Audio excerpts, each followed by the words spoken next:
Well, good Sunday to you. It's Easter Sunday. Hopefully you have some nice plans with family or friends, and hopefully those plans involve some good food. I'm Weather Impact Team meteorologist Chris Spears. Let's look at your headlines for the week ahead, starting with today, Easter Sunday. It's warmer. That's probably the biggest headline. We are going to see some afternoon clouds despite the sunny start. We'll explain that when we look at the future cast. Monday, Tuesday, and Wednesday, all 3 days will be quite nice across the state in terms of the temperature. We're going to be warm as we sit on the edge of a ridge of high pressure. For Denver, that would be lower 70s, but it is going to be breezy to downright windy at times. And because of the fact that some areas have not fully greened up this spring and there's some dry conditions out there, we're going to see some fire concerns. Thursday and Friday, big changes with a new storm that I'll show you on the jet stream. For today here in the city, not too bad. We should hit the low 60s. That's going to feel a lot warmer than the upper 40 temperatures we had on Saturday. Clouds do increase during the afternoon, and there may be an hour or two where we're downright cloudy as a weather system passes to our north. You can see that here on the Futurecast. Everyone along and north of I-70 will feel the cloud cover from this passing weather system. As we add in daytime heating, the higher elevations of the Rocky Mountains, the northern mountains, especially along the Continental Divide, you're going to crop up a few light snow showers. Nothing widespread, nothing heavy. We have no travel advisories in effect, so if you're planning to do some mountain travel, you certainly could have some wet roads. You may run into some of these snow showers, but it will not slow you down in any big significant way.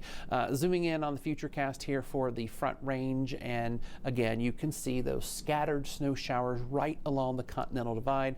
If you're going to Winter Park, for instance, we'll just pick that route over Berthoud Pass. Probably going to see a snow shower somewhere in the area. We could even get a sprinkle or two out on the northeastern plains. But the story for today, the warmer weather and the fact that we're going to see a lot more sunshine, at least until those clouds pass through. So enjoy your Easter Sunday. Tonight and into your morning on Monday, we are going to have some freezing temperatures in some of the agricultural areas of our western slope, down there outside of Durango, including Cortez. We have a freeze warning for overnight into early Monday morning. It'll expire about 9 a.m. on Monday, so those temperatures falling into the 20s. If you have any tender vegetation in that area, you'll want to take some precautions. And then from the freezing temperatures in the morning to very warm in the afternoon. This is also Monday on the western slope. We have a fire weather watch for much of the region around Grand Junction. This is lower elevations, areas 7,000 feet and lower. You're going to be warm, you're going to be windy, and of course we are dry. Some of these areas have yet to green up this spring, and so all of those factors combined has the concern for if a fire were to start, it could move pretty fast. There's a possibility the Weather Service could add a couple of our eastern counties into this fire weather watch, so stand by for any potential updates regarding that. Here's the big picture. High pressure is coming in from the west. Although this ridge never formally sits on top of Colorado, we're going to be right on its northeast edge, so close enough that we will mostly feel the influence of the high pressure for the first part of the week, and that's why it will be warm. But this entire time, a new storm will be developing in the Pacific Northwest, and by Tuesday it'll be sitting somewhere over Washington and Oregon. The proximity of that low to the ridge of high pressure in our area is why it will be breezy off and on over the next couple of days. We're going to have a pressure gradient in the atmosphere driving that wind. For today, 60s east, 60s west. We will even see a few places in the Arkansas River Valley approach 70, like La Junta, Lamar, and Springfield. In the high country, you really see the microclimates of our mountainous locations. Overall, mountain communities in the 40s today, but valleys such as Salida or Gunnison, you will get into the low to mid 50s. And then let's pick on Winter Park here.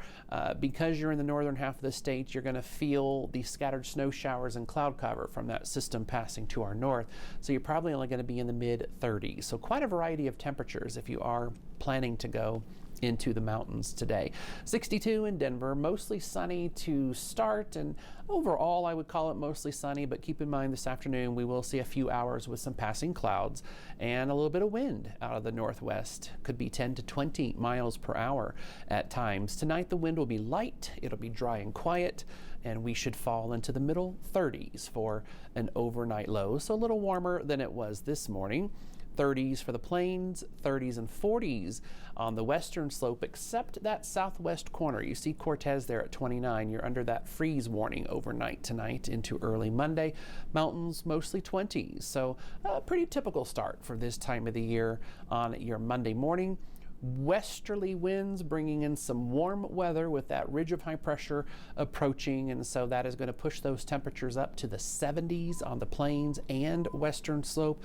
Our Arkansas River Valley, maybe even some low 80s, La Junta, Lamar, out into parts of western Kansas, and the mountains, of course, again back to the microclimates, but instead of 40s, we're going to see more 50s with valley locations approaching the 60s tomorrow. 60 degrees possible for your Monday in Gunnison, for instance. Denver should be about 71, mostly sunny, breezy during the afternoon on your Monday. Looking at the extended forecast, overall it is pretty quiet for the first half of the week. So your Easter Sunday into Monday, Tuesday, and Wednesday, dry. Temperatures warming through the 60s into the low 70s Monday, Tuesday, and Wednesday. I think we're dry Monday. I think we're dry Tuesday, although some models show just a handful of scattered showers Tuesday. Wednesday, a better chance for some afternoon showers, and that is simply because the next storm will be approaching, so we're going to have a flow of moisture out ahead of it, and with the warm weather, that's really all you need to get a couple of daytime showers popping up. Thursday, a cold front comes in with that storm. We'll be in the upper 50s. Some models show an all-day rain. It's tough to get an all-day rain in Denver, but certainly it's looking like it's going to be a cloudy gray day with at least scattered showers off and on through the day, maybe a rumble of thunder somewhere. Friday, we keep the flow of moisture and cooler air with us, so only about 61, and we are going to see some afternoon showers and thunderstorms on Friday in Denver and on the eastern plains. Saturday into next Sunday, 1 week from now, looks like we're going to warm back into the 70s and turn mostly sunny. We are in late April, and we do need to mention the word severe. I should say the phrase severe weather. We are not anticipating any severe weather with the upcoming storm system, but it's the time of year where anything is possible, and Colorado's severe weather season sometimes starts in late April, but it really will start to ramp up as we roll through the month of May and into June. So with the upcoming storm Thursday and Friday, turning cooler late Wednesday night, so that's the first thing that you're going to notice, and maybe even a couple of showers Wednesday night for a few areas. The main part of this weather system is here on Thursday. We expect widespread rain for Denver with some embedded thunderstorms possible. That would mainly be out on the eastern plains, but can't rule out a clap of thunder for Denver. And this is potentially going to be an all-day affair. We're a few days out from the event. It's not even on shore yet, so of course this forecast is subject to change. But at this point, if you have plans you need to do on Thursday and you have alternative choices, I'd probably start thinking of plan B, because Thursday is looking like a pretty damp, gray, and potentially wet day. This storm is not going to be cold enough for snow in Denver. We're pretty confident in saying that, but the mountains will see some snow. Snow levels will ultimately depend on exactly how deep this cold air is with the incoming trough, but as it stands right now, we think snow levels will be somewhere around 9,500 feet with the incoming storm. So that is what we know at this point. You've got a couple of beautiful days ahead. We will be watching for some fire danger early in the week. It'll be breezy at times, and the next storm arrives Wednesday night into Thursday, and that's when we'll see some bigger changes coming our way. That is the latest. I hope you have a great Easter Sunday and a great week ahead.